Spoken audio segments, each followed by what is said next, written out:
அருட்பெருஞ்சோதி அருட்பெருஞ்சோதி தனிப்பெருங்கருணை அருட்பெருஞ்சோதி திருவருட்பிரகாச வளலாதிவ்ய திருவடிகளே சரணம்.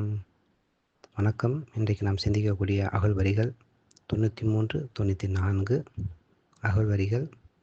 பாணி பிளதாய் பருவினோர் கருப்புரி ஆணி பொன் அம்பலத்து அருட்பெருஞ்சோதி. இந்த அகழ்வரிக்கான விளக்கம்: துன்பமற்ற வாழ்க்கையும் எண்ணிய அனைத்தையும் முடித்து கொடுக்கும் வல்லபத்தையும் அளிக்க வல்லது நம்முடைய புறமத்தியே அல்லது சிற்றபையே ஆகும் என கூறப்பட்டது. யாருக்கு தர வேண்டும், எப்போது தர வேண்டும் என இந்த வரியில் கூறப்படுகின்றது. பாணிப்பு என்ற சொல்லின் பொருள் கால தாமதம் என்பதாகும். பொன்னின் வகை 5 என்பர்.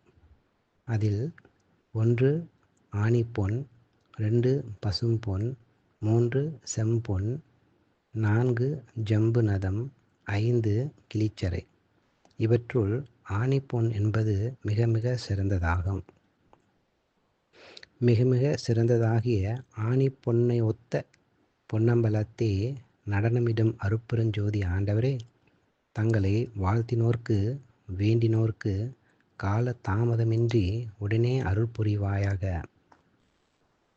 குறிப்பு: துன்பமற்ற வாழ்வும் எண்ணியதை எண்ணியவாறு அடையும் வண்ணமும் தரக்கூடியவர்தான் கடவுள். அதை காலங்கடந்து அளித்தால் என்ன பயன்?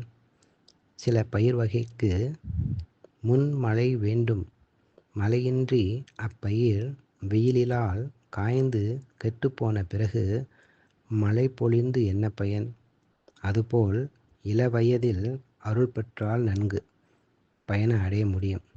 மூப்பு நெருங்கிய பிறகு எதை அனுபவிக்க இயலும்? எனவே தக்க காலத்தில் அருள் புரிவீராக. முன்மழை வேண்டும். பருவ பயிர் வெயில் மூடி கெட்டபின் மழை பெய்தென பேறு கண்டாய்.